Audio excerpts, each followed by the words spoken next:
नमस्ते। आज मैं आपको पाचन तंत्र को सुधारने के लिए कुछ ऐसी 5 टिप्स बताने वाला हूँ जिससे आपके पाचन तंत्र में कुछ हद तक सुधार जरूर आएगा। देखो, कुछ टिप्स तो आपको पता ही होंगी, जैसे खाने के बाद ये चीजें ना करना, खाने के बाद सोना जाना, खाने के बाद पानी ना पीना, आड़े टेढ़े ना बैठना और तरह तरह की 17 दवाई। ये सब हाँ इफेक्टिव है, मैं मानता हूँ, लेकिन इसमें मैं कुछ और जोड़ना चाहता हूँ क्योंकि हाँ ये चीजें आपके पाचन तंत्र पर इफेक्ट करती है। तो आइए शुरुआत करते हैं नंबर 5 से।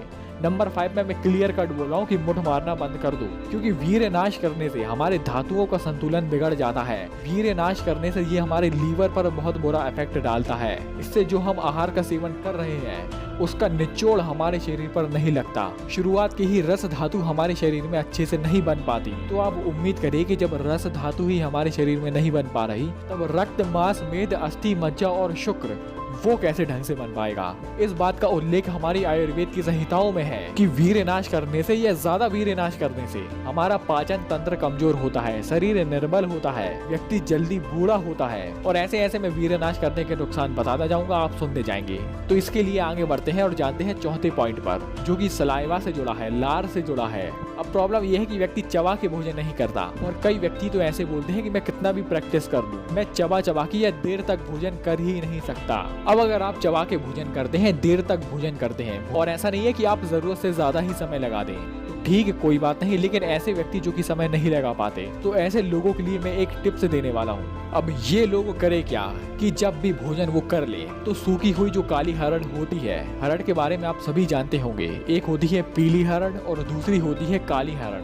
तो आपको काली हरड़ किसी भी आयुर्वेदिक शॉप पर मिल जाएगी। जैसे छोटे बच्चे करते क्या है कि उनको एक टॉफी दे देती है और वो आराम से एकदम चूस के मुंह में घुमा के जैसे वो बच्चे उस टॉफी का आनंद लेते हैं, ठीक इसी प्रकार आपको हरड़ का आनंद लेना है। इसमें मेन उद्देश्य हमारा हरड़ का आनंद लेना नहीं, बल्कि वो लार, जो पर्याप्त लार खाना खाते समय भोजन को नहीं मिली, उसकी भरपाई करना ही हरड़ चूसने का उद्देश्य है। इसमें आप 2 या 3 हरड़ जेब में डाल लें और मुंह में रखकर कहीं भी निकल लें। अब ये रही चौथी टिप्स। आगे बढ़ते हैं तीसरी टिप्स पर। अब आगे तीसरी टिप में मैं आपको कुछ आसान क्रिया या प्राणायाम के बारे में बताने वाला हूँ, और आप विश्वास नहीं करेंगे कि आसान क्रिया और प्राणायाम का हमारे डाइजेशन पर बहुत अच्छा इम्पैक्ट पड़ता है।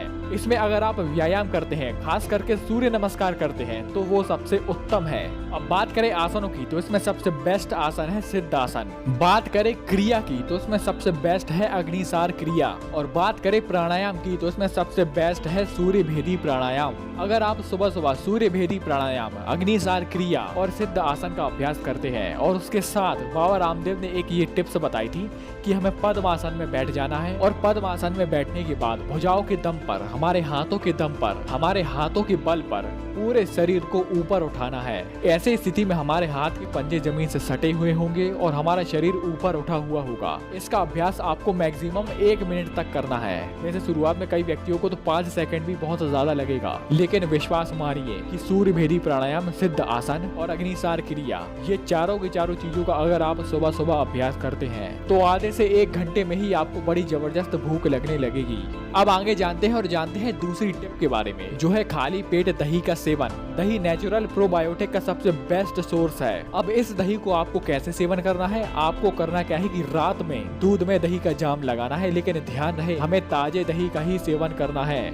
और जब यह दही सुबह जमकर एकदम तैयार हो जाए, तब आपको 1 कटोरी दही में 1 चम्मच धागे वाली मिश्री का पाउडर मिक्स करके इसको आधे घंटे के लिए छोड़ देना है, और आधे घंटे बाद इसी दही का आपको सेवन कर लेना है। और उसको ले लेने के 1 घंटे के बाद आपको कुछ भी नहीं खाना है। अब आगे बढ़ते हैं और जानते हैं नंबर 1 टिप के बारे में, जो है कि जरूरत से ज्यादा पानी पीना। ये एक गजब का फंडा लोगों के मन में बैठ गया है कि ज्यादा पानी पीने से हमारा पाचन तंत्र स्मूथ होता है, चिकना होता है, हमारी पाचन शक्ति बढ़ती है, और इसी बात से मोटिवेट होकर वो लोग ज्यादा पानी पीने लगते हैं। और बात तो तब बिगड़ जाती है कि लोग ये बोलते हैं कि आयुर्वेद में लिखा गया है कि ज्यादा पानी पीने से पाचन शक्ति बढ़ती है, और जब हम आयुर्वेद की संहिताएं पढ़ेंगे तब ये बात बिल्कुल उल्टी साबित होती है। पाचन से जुड़ी समस्याओं में आयुर्वेद में कम पानी पीने की सलाह दी गई है, ना कि ज्यादा पानी पीने की, और पानी में भी गुनगुने पानी पीने की सलाह दी गई है। यही बात चरक संहिता में बोली गई है, अष्टांग हृदय में बोली गई है, योग रत्नाकर जी ने बोली है, और यहाँ तक कि आचार्य चाणक्य ने अपनी चाणक्य नीति में बोली है। इसलिए लंबे समय तक अगर आपको अपने डाइजेशन को अच्छा रखना है, तो जितनी जरूरत हो उतना ही पानी पिए। तो दोस्तों, ये थी हाजमे से जुड़ी 5 टिप्स। आपने वीडियो यहाँ तक देखी, आपका बहुत बहुत आभार, धन्यवाद।